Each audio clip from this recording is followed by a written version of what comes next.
Cruise news, a travel policy has changed that few are aware of that could impact your ability to get to your cruise on time. I'm going to get you the information on that. Plus, we have the top 10 cruise news updates from across the cruise industry, and I'm going to get you the information fast. Coming up.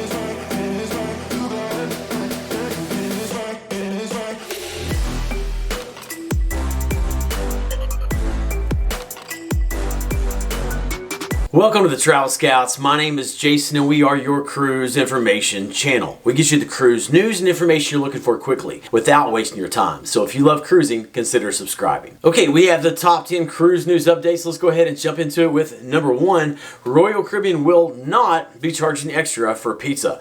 This has been announced by Royal Caribbean CEO. The topic came up after guests were asked in a post-cruise survey whether or not they would be willing to pay an extra fee for the pizza. Royal Caribbean also revealed that 80% of the respondents to that survey were opposed to the fee, 20% didn't mind, and 25% said if they began charging the fee for pizza, they would begin looking for another cruise line. Number 2, information has been released on the top 10 most expensive cruise ports for parking.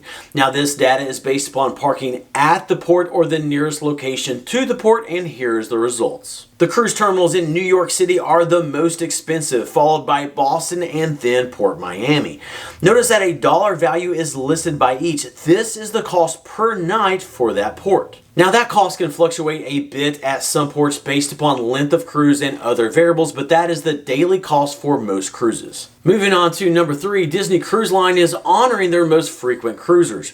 Cruisers that have been on 50 or more voyages with Disney Cruise Line can have the last name of their family put on a plank at Disney's private island called Castaway Cay. What you are looking at now is an artist's rendering of the display. There will be approximately 5 family names per plank. Now, some of us sometimes drive to our cruise ports, and on holidays that can be a little tricky. And that brings us to number 4. Data has been released on the best and the worst days to travel on the upcoming Labor Day weekend. The chart you're looking at ranks the days from the best day to travel to the worst day to travel. Notice that Friday, September 1st and Thursday, August 31st are the days that you want to avoid if possible. Next, number 5, there are still 3 new cruise ships yet to debut that will be cruising the Caribbean this winter. All 3 of these ships have their scheduled debuts for December of this year. The first is the Celebrity Ascent. This ship will be ported in Fort Lauderdale.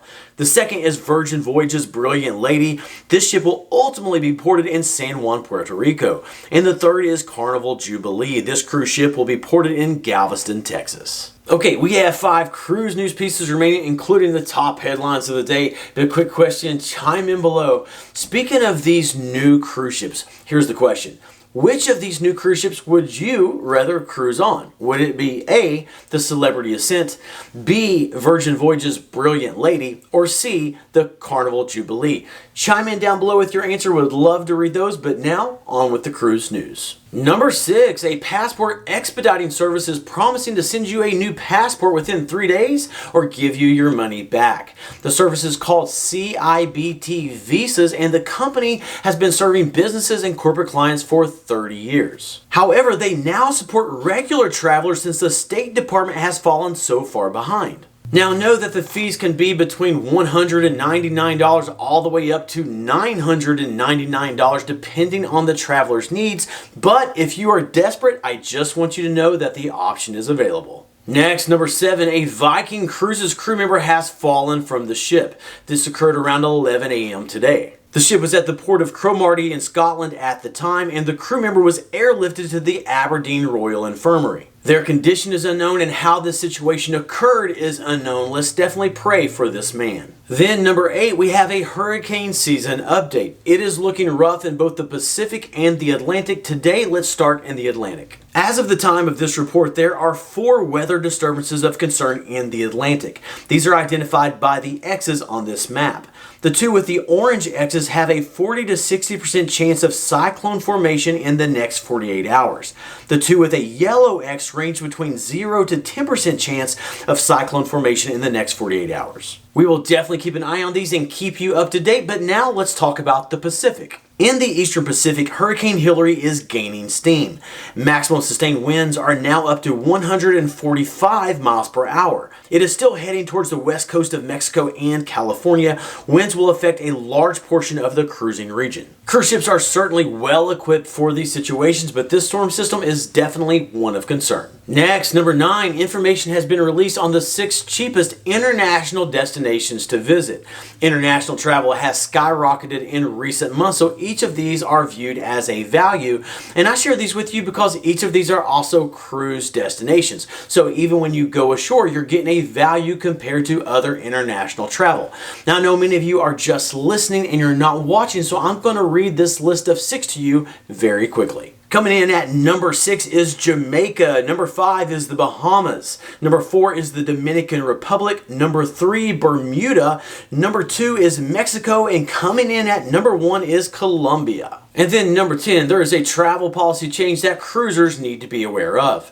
Frontier Airlines has made an announcement that beginning this week, they will be closing their ticket counters for check-in and baggage drop-off 60 minutes prior to the flight departure time. If you arrive after that, it means you do not fly, which means you may not cruise either, and I have the information for other airlines also. But think of this, you're planning to arrive 2 hours before your flight. That is the general recommendation. But most airports, they are in larger cities, so you hit a traffic jam, and if you're delayed in that traffic jam for even 1 hour, you just missed your check-in and baggage drop-off window. What about the other airlines? Well, United, American, and Southwest all require passengers to check in and drop off their baggage 45 minutes prior to their flight. JetBlue requires 40 minutes and Delta requires 30 minutes. So look, this is just a travel policy change that you need to be aware of and that you need to plan for when you're going on your cruise. Okay, subscribe and turn the notification bell on to stay up to date with the latest cruise news and information impacting your cruise. The next video will be coming out soon, but until then, keep on cruising and we'll catch you in the next video.